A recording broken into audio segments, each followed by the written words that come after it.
they elected a wrong person who has been in the agenda of the Oppenheimers from the 70s. Cyril was part of the urban foundation of the Oppenheimers from that time. Cyril founded the NUM, funded by the Oppenheimers at that time, infiltrated the reception committee of Nelson Mandela, then diverted Mandela from the original agenda. So that is the issue we're dealing with here.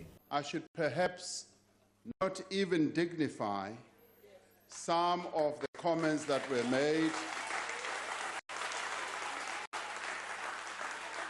with any form of response, and particularly what Honorable Lekota had to say. And I want to say to you, you invited me last week. We had to respond to that challenge. Your invitation last week was late. The challenge we had to respond to was that time. And you, with us in detention, when it was difficult, you wrote to the special branch that we put communist ideas in your head. In doing so, you condemned us to the special branch. And I say, no, I say this to you. I say this to you. Order. Because the special branch rewarded you, as they always reward their victims. And they send you home. And we headed to Robben Island. You should have responded. This invitation that you are issuing on Friday, you should have issued it then. We should have traveled together to the island to serve years for the struggle of our people. I will not join you in the trip that you are suggesting. I will not join you because you made your choice then. There's a point of order. Honorable Lekota, please take your seat. Honorable Lekota, please take your seat. You are on a point of order, ma'am. Honorable Chairperson, the rules does not allow personal reflections to be made on members, and specifically on this case. Honorable member, I'm going to allow Honorable Lekota to finish off. The President is quite capable of dealing with whatever matter. Please proceed, Honorable Lekota. Chair. So, Honorable Chair. This is my time. My time is almost finished. Honorable Lekota, please take your seat. Honorable Malema. We want to offer Honorable Lekota 8 minutes of the EFF, which is remaining. Is it allowed, Chair? That is not allowed, sir. Please take your seat. Okay, but can that is not a point of order. To extend his time, please? No. Honorable Lekota. This issue of selling out is very important. Honorable Lekota, please continue with... You must please watch your clock. Well, the only point I wanted to make was that was the time the choices were made. I made my choice to go down with our people. You made your choice to go with them. Now you are inviting us to join you in the corruption of Bosasa, in the corruption of all of these things you've been doing with the others. I'm sorry, sir. I will stay with the people in Khayelitsha, in Chiawelo and Soweto and so on. The day we get out of there, it will not be to go to the flesh path of Egypt. It will be to go with our people when freedom is there for everybody. I thank you. I'm grateful you're a billionaire. Keep the billionaires and thank you for them. But we are not going to be part with you. I'm not joining that trip. Honorable Lekota is correct in saying we were detained in the same trial event in 1974. Then I was 21 and a couple of months old. I was a student at the University of the North. I had then been elected the chairman, as we used to call it those days, of the South African Students' Organization branch, with Steve Biko and others, Bani Pichana and others, Heri Nengwekuru, and many others being the gigantic leaders of SASO at the time. And we got involved through a call that had been made to organize pro-Frelimo rallies. The chairperson of the Students' Representative Council, Sidibe, who was the president, rather, of the SRC, got deeply immersed in this, and so did a number of us. And following the pro-Frelimo rallies that we held, the then government decided to conduct a swoop on all of us. Now, my arrest was quite dramatic because Sidibe, the president of the SRC, had been arrested, and he had, we decided to march on the Mankweng police station, which Honorable Malema will be most familiar with.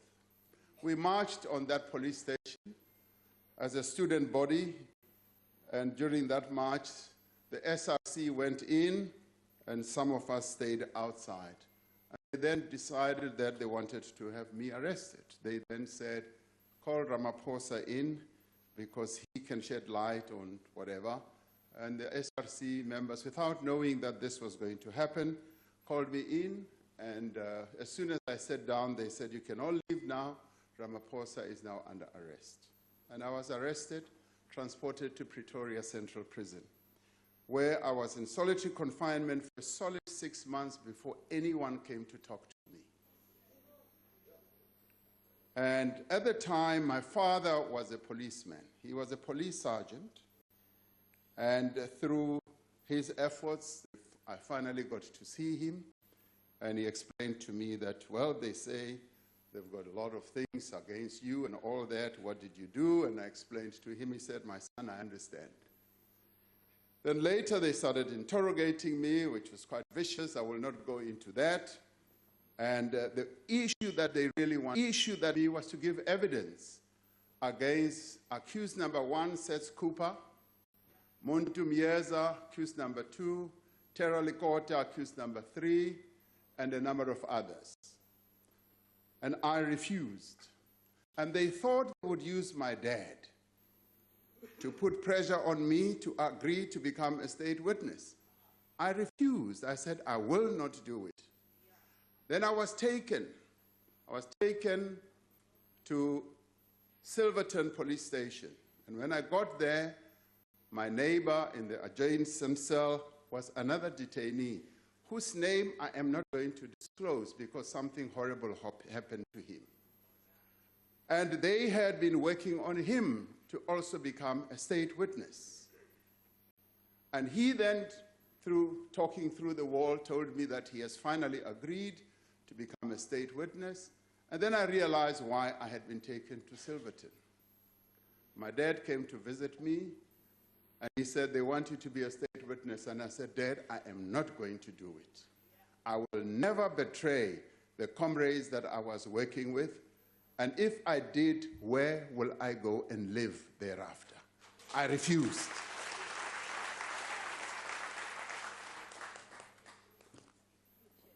Now, having refused, my neighbor then went and gave evidence. He gave evidence against Mosiuoa Lekota and all of them. And as I persisted in my refusal to give evidence, they let me go, but they brought me back and said, we still want you to give evidence. And I persisted in refusing. He gave evidence, the trial went on, it ended, and they were sentenced.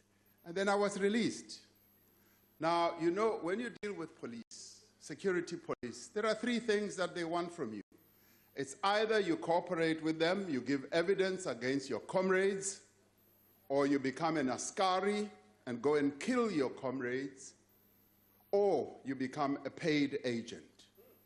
I did not do any of the 3 things that they wanted. Not at all. Not at all. And when they released me for the last time, they then said, we want you to work with us. And I still remember who it was. It was Major Haystack. He said, we want you to work with us. And I said, I will never agree to work with you and betray my people. And they said, we will come back to you.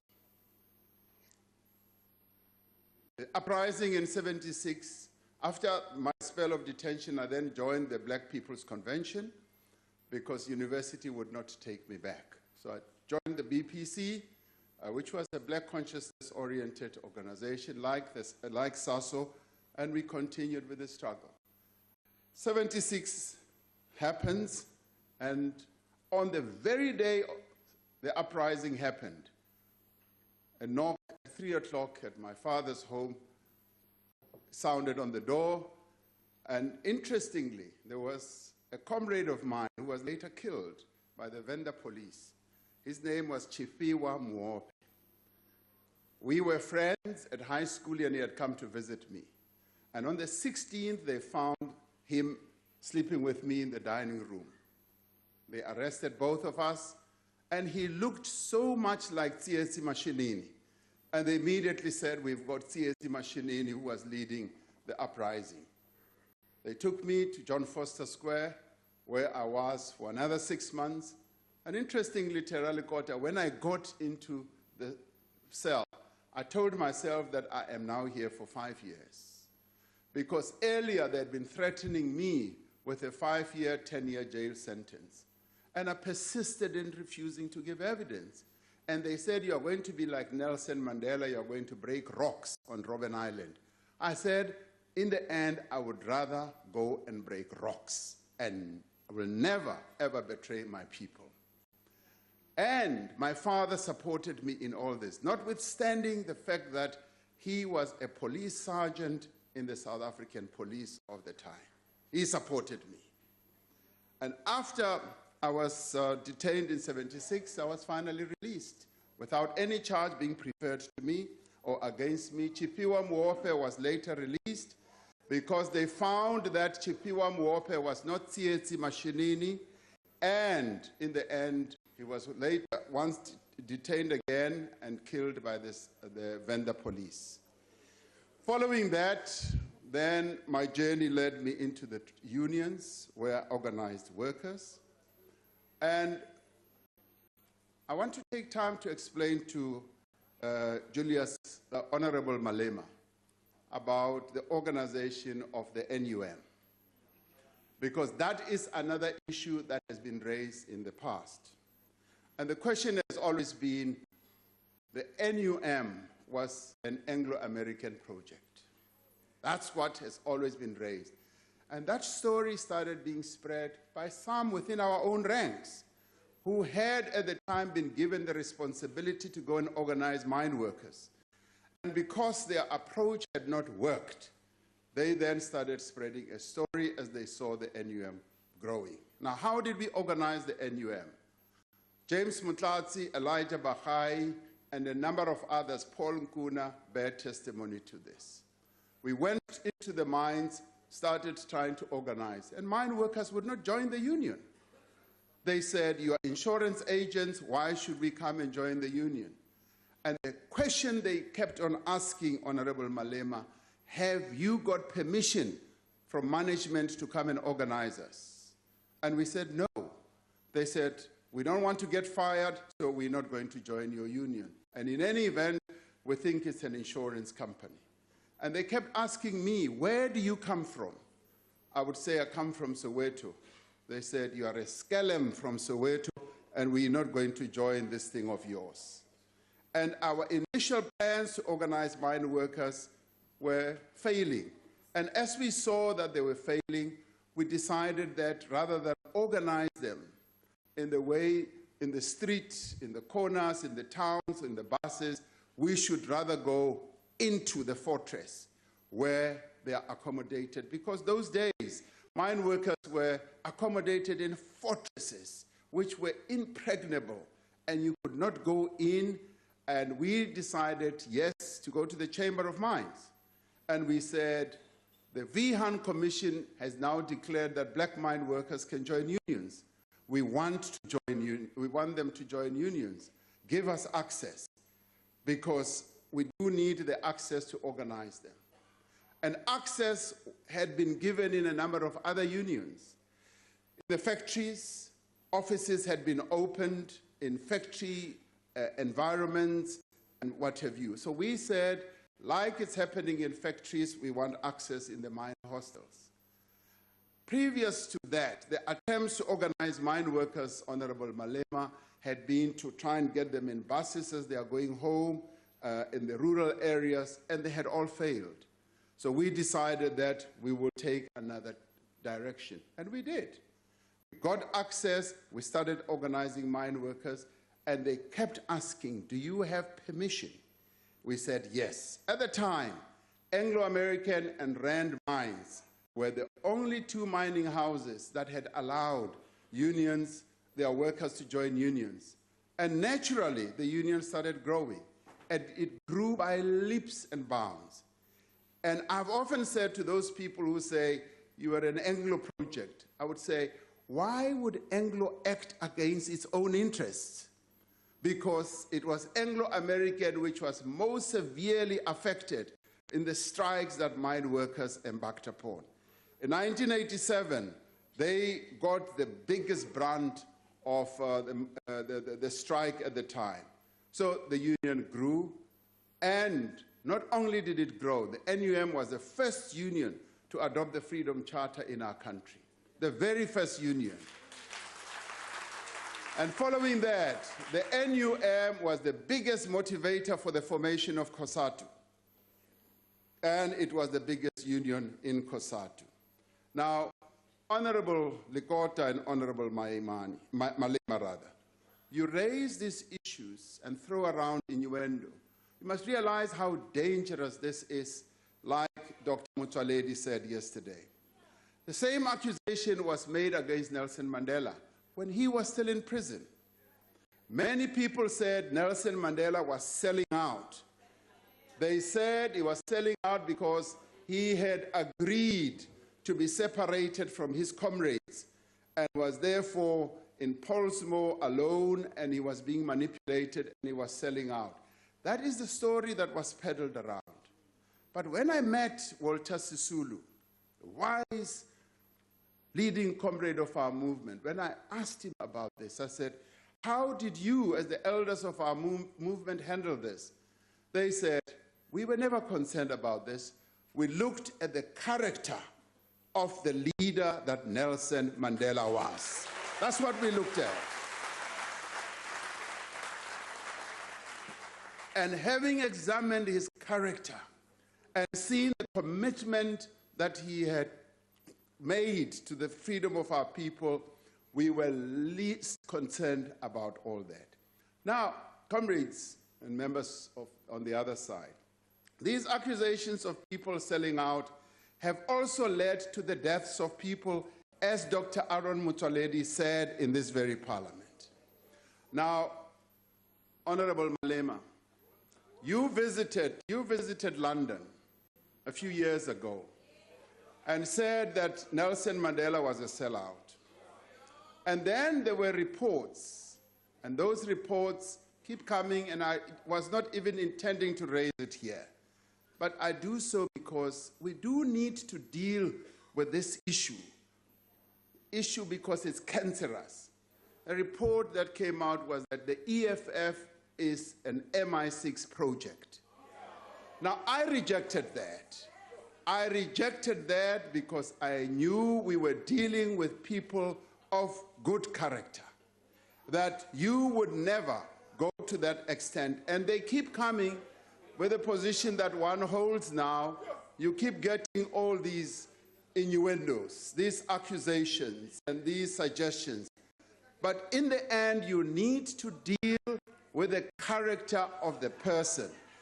Now, I have rejected those types of statements, Honorable Malema, because I look at you and I look at your character and your commitment to the people of South Africa from the platform that you now occupy. Now, it was O. Tambo who warned us that beware of the wedge driver.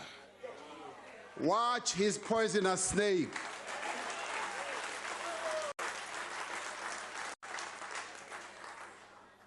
These stories that are spread about people doing that and that are so dangerous. Nelson Mandela had to deal with this issue when he became president of the ANC.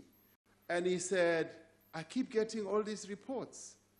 And he once said, I was his Secretary General, and he said, I get all these reports, and if I were to examine them all, more than half of the members of my NEC, you remember that, more than half the members of my NEC would be regarded as spies.